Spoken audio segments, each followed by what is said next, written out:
जय भारत, जय भारती। आज मैं आप सभी के समक्ष गीता के उस अध्याय की बात करने आई हूँ जिस पर हम लोग 31 तारीख यानी गणेश चौथ से एक यात्रा पर निकले हैं हम सभी। और आज का श्लोक 16वां श्लोक से शुरू होता है।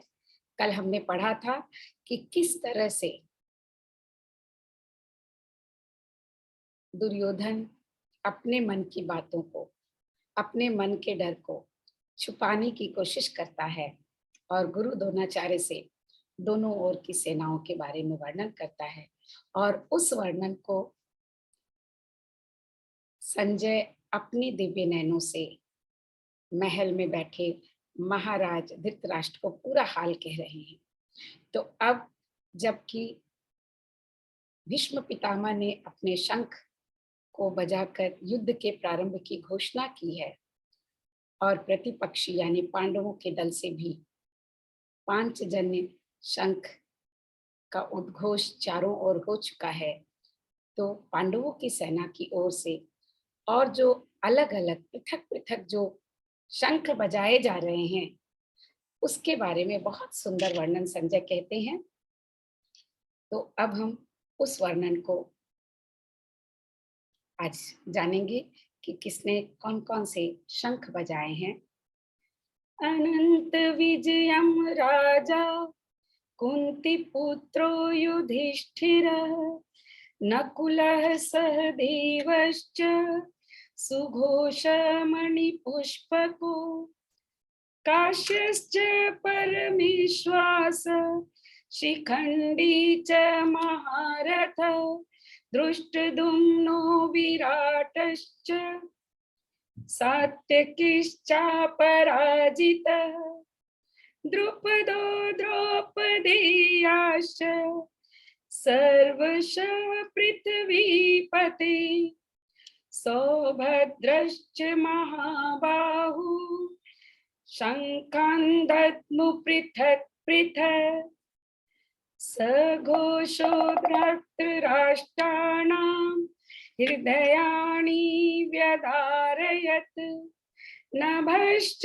पृथिवीं चैव तुमुलोऽप्यनुनादयन् अथ व्यवस्थितान् दृष्ट्वा धृतराष्ट्रान् कपिध्वज प्रवृत्ते शस्त्रसम्पाते धनुरुद्यम्य पाण्डव ऋषिकेशं तदा वाक्यमिदमामहीपते। तो इस तरह से जब पांचजन्य शंख के बजने के बाद अलग अलग शंख बजने लगे और उन सबों का बहुत ही सुंदर वर्णन अब संजय अपने नैनों से युधिष्ठिर के समक्ष करते हैं।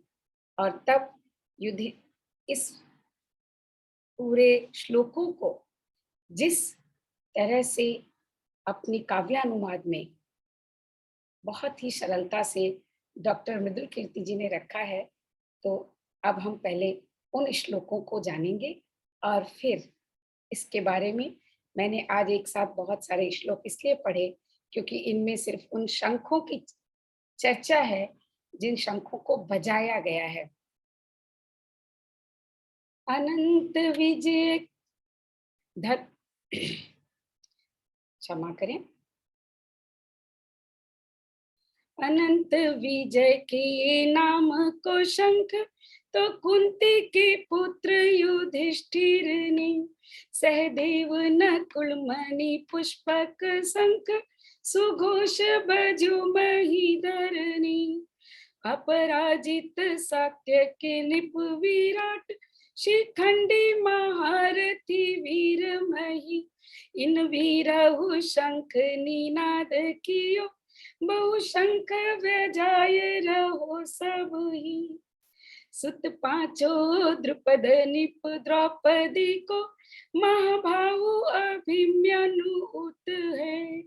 सुनि राजन आपनु आपनु ही निज शंख को आप बजाउत है। घन घोष तुमुल नभ धरणी को निज नाद सो ऐसो गुंजाय रही।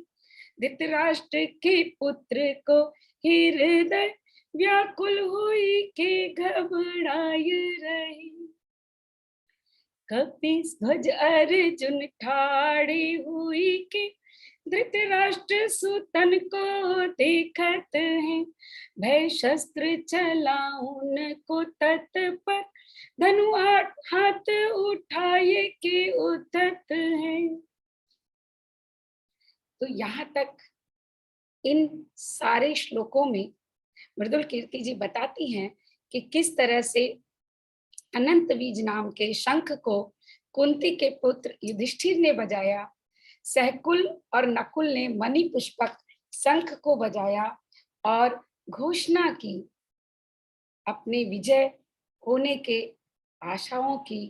कहीं ना कहीं उस शंख के गर्जन से कांप उठे दुर्योधन और उसकी सेनाओं के हृदय। ऐसा इन सारे शंखों का जब वर्णन किया जाता है तो कहीं ना कहीं ये आभास होता है कि इन सारे शंखों की गर्जन से सभी डर जाते हैं। और देखिए, महान धनुर्धर काशीराज, महारथी शिखंडी, धृष्टद्युम्न, विराट, अजय सात्यकी, द्रुपद और द्रौपदी के पुत्र तथा सुभद्रा के पुत्र अभिमन्यु आदि सभी ने अपने अपने शंखों को बजाया और शंखों के तुमिल घोष को, उस नाद को सुन करके आकाश और पृथ्वी जो पूरी की पूरी उन शब्दों से गुंजायमान हो उठी। और वह जो गुंजाय है, वह जो ध्वनि है, उससे कहीं ना कहीं धृतराष्ट्र के पुत्रों के हृदय को कहीं ना कहीं उन्होंने भी कंपित कर दिया। और तब इस सारी व्यवस्था को देखकर अर्जुन, जिनका की रथ जो है श्री हनुमान जी के चिन्ह से युक्त है, ऐसे रथ में स्थित पांडुपुत्र अर्जुन ने धृतराष्ट्र पुत्रों को देखते हुए, अपने धनुष को धारण करते हुए वान चलाने की, जैसे ही वान को कटिबद्ध करने की, चलाने के लिए प्रयत्न किया, वैसे ही उसके मन में एक ख्याल आया और उन्होंने भगवान ऋषिकेश यानी कि श्री कृष्ण से अपने वचन कहे। श्री कृष्ण से क्या वचन वो कहते हैं, इस बारे में हम कल जानेंगे कि क्यों अर्जुन, जो कि बाण चलाने के लिए उद्यत हो गए थे, अचानक उनके मन में ऐसा क्या ख्याल आया कि उन्होंने अपने सारथी बने श्री कृष्ण को